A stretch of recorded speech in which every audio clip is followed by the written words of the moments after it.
Well, hello everyone. Thanks for joining Mike Hesson and myself as we just review what's happening in the cricket world at the moment. And at last, we've got some live cricket to talk about, which is absolutely fantastic because the Caribbean Premier League, the CPL, has just begun its eighth season. And different circumstances, I think it's fair to say. Mike, good morning to you. I know, first of all, we should say, where are you? You're sitting in an airport by the look of it. Yeah, I'm actually at Christchurch Airport heading to Auckland and then off to Dubai later in the day. So, yeah, we're off to the IPL. I'll get back to that more a little bit later on, but just getting back to the CPL because it is live, of course, on Sky Sport on Channel 52 on a daily basis. A little bit different this time around because they've still got the 6 teams, Mike, but only playing in 2 venues in Trinidad. Which brings a lot of things to mind for me. Wear and tear on pitches, for instance, reliant on weather is another thing, of course, as well in those island nations, and no crowds. So totally different environment for these players. Yeah, I mean, the CPL is all about that vibrancy and noise and party atmosphere, and they're certainly not going to have that. But they've got some very good cricketers on show, and certainly the pitches are good enough to, so far the scores have been reasonable in terms of the 140 to 160, so still plenty of entertainment. But you're right, Smithy, those pitches will certainly play a role later on in the tournament. Not a lot of grass on them, so they tend to just keep wetting them up overnight and then rolling them again. So there's no doubt that there's going to be some wear and tear later on. Well, there's 9 New Zealanders actually over in the CPL. They had some added in late because of COVID restrictions and people pulling out left, right and centre. And I think that's going to be a bit of a factor in all sport as we go along for a while now. But we've got 9 playing over there. So we've got Ross Taylor at the Guyana Warriors, Colin Munro and Tim Seifert at Trinbago, which is coincidentally coached by Brendan McCullum. Glenn Phillips at Jamaica, Talawars, Ish Sodhi, Nick Kelly at St Kitts. And then we've got Scott Kugelheim at the St Lucia Zooks, Mitchell Santner and Corey Anderson at the Barbados Tridents. Now, the 2 players of interest to me because of the pitches would be Sodhi and Santner, wouldn't they? They could be quite big towards the end of this tournament. I would think so. I think Santner made a superb start yesterday. I think he got 2 for 18 and he showed how good he is sort of through the middle and also when they're looking to go after him. So he was very much at his best and he contributed a bit with the bat as well. So he's this type of player that over there, the finger spinners tend to be the ones that do really well because they bowl hard into the surface. It sort of grips and turns. The leg spinner, maybe not so much. Maybe as it wears and tears, he shall get plenty of action on the ball. But he didn't start so well yesterday, went for 40 off his 4, but I think he'll be far better than that. As he said, the wickets start to deteriorate. If we look at the squads overall, including the overseas players as well who are contracted in, who would be favourites in your mind? Oh, I think Jamaica.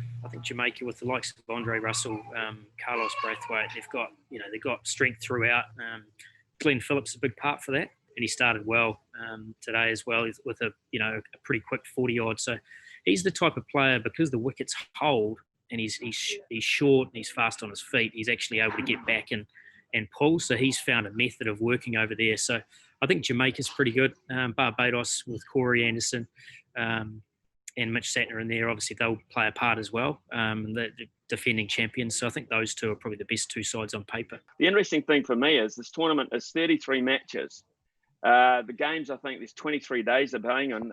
Effectively, the New Zealand players are going to be in quarantine longer than the actual tournament because they had to do quarantine on the way over and they're going to have to do it on the way back, surely. Yeah, and I mean, that's the way of the future at the moment, isn't it? In terms of adding that time to your trip away. 2 weeks when you come back, having spent all that time away, you sort of just want to get back to your friends and family, but you've got to do what you got to do. But they're trying to cram it in, obviously with the IPL in mind, the fact they have to be over so that the players can quarantine for 7 days in Dubai to then be able to play in the IPL. So they've certainly tried to cram it into that window. Okay, Mike, let's change direction ever so slightly. Folks, just reminding you can watch all of that CPL action on Channel 52 here on Sky Sport. Still very much the home of cricket for me. Particularly in terms of the IPL coming up, of course, the Big Bash as well from Australia and all that cricket, wonderful cricket coming out of Australia, all ICC tournaments live, of course, on Sky Sport. So we've still got plenty of cricket for you to watch here. Mike, big announcement during the week, particularly for Indian fans, but for world cricket fans as well, as the retirement of the legendary, and I say that, I don't say it often, but he is a legend, MS Dhoni, retired at the age of 39, debuted way back in 2004. He played 90 tests, 350 one-day internationals, 98 T20s. Man, I mean, you now, of course, your second home is India. Just how big, how iconic can you explain to New Zealand people MS Dhoni in this announcement during the week? Oh, I mean, it just fills up all of the social media platforms, all of the radio, the news. I mean, even though everyone's been thinking this is going to happen since the World Cup, they were still hoping that it wouldn't. They were still hoping that they'd get another taste of him, wearing the blue jersey. So he is a legend, not just the runs and wickets he scores, or sort of the runs and the stumpings he does. It's more about the way he goes about his work. He doesn't polarize anyone, because he's such an amazing character, very calm influence. He's got some big personalities to deal with, and he deals with that in such a calm fashion. So everybody in India has a huge amount of respect for MS Dhoni. And when you play against him, when we've coached against him or whatever, he goes about his work in such an unruffled sort of fashion. From a keeping point of view, Smithy, he's not, you wouldn't put him on in the textbook, but he's so effective, especially against spinners. He cleans up a lot of rubbish. He's got to keep in some terrible conditions where it bounces. He gets on the half volley, but he's just such a true professional and such a great team man. I regard him as, I wouldn't say perhaps technically the best keeper in terms of movement, but I think he's probably got the fastest hands I think of a wicketkeeper I've ever seen. And when you look at his work when he's got the ball around the stumps, his glove work, it's lightning fast. In fact, it's often very hard to pick up just how effective he's been. Look, it's massive that he won't be part of India's setup for quite forever again. And ironic, isn't it, really, that little did we know that when Martin Guptill ran him out at Old Trafford back on the 9th of July last year, that would be his last act in one-day international cricket, for him to leave the ground basically almost in tears. I wonder if he knew something there, but that was, that Guppy ran him out for that moment, and New Zealand went on to the final because of that run out. It's interesting. Yeah, well, he's always based his career around him being the one who's going to get his side over the line. So we know when he bats, he always takes it as deep as possible. He always thinks he's got more time. Everyone around him is getting flustered because he's slowing down and run rate's going up and up. But he's the guy who can get the team over the lines. So if you get him out, no one else can do it. So that was that opportunity. That was that situation where Guppy's run out obviously turned the game, and therefore obviously gave New Zealand that chance at the final. You're not going to Nelson, so we can keep you a little bit longer, Hess.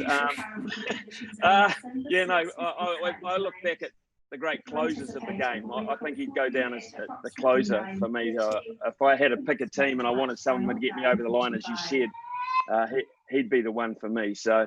Look, you, as you mentioned, you're at the airport. I think you got Messrs. Fleming and Bond somewhere else in the lounge as well, and you three are heading up en masse now to the UAE to get set. Now, what's the protocol from here on in? Because you're still about a month out? Yeah, first game's the 19th of September, so yeah, pretty much a month once we land. So we have to quarantine for 7 days. Obviously, have to pass a number of COVID tests before we leave New Zealand to go into the country. And then after 7 days, we have 3 tests during those 7 days, and then we enter what's called a bio bubble. So every team has their own bubble at their own hotel, and then we're pretty much in that for the next 13 weeks. So you won't get. When do you get your players then? When do you get hands-on with you? I know you're not the hands-on coach as such. You're the overriding boss as such. So when do you get the first crop of players coming in and get things underway? Yeah, well, pretty much most of them arrive tomorrow. So we're sort of a day ahead. But everyone arrives tomorrow. And as I said, a lot of them have already been isolating in Bangalore. So they've all gone there and been isolating in a hotel. So they're nice and safe, so that when they jump on the plane, we know that we're going to have some fully fit people when they arrive in Dubai. Mike, we'll talk more in the coming weeks about your work with Bangalore and your squad makeup, though. But just from an initial point of view, how strong's your squad this year? Are you happy with what you managed to get out of the auction, etc.? Yeah, look, we've got a good squad. I think the reality is, though, that you've actually got 8 strong squads. So you sort of look at your team and you go, gee, that's a good team. And we've got good overseas and good local talent. The side that have done really well over the last 10 years are the ones that have really sound local match winners in your team. So we've got we've got Virat Kohli, who captains RCB, and we've got a number of other Indian players. As you said, we'll talk about that at a later date, but we've got a good squad. Our team hasn't done so well the last few years, so we're certainly pretty desperate to turn that around this year. Okay, Mike, I think we'll leave it at that. You got a flight to catch, obviously. Look, travel safely.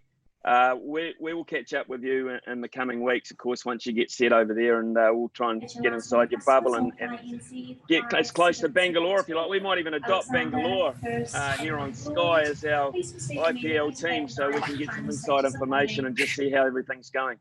That'll be great. Look forward to it, Smithy. Travel safely, buddy. Cheers. Cheers. Thanks, mate.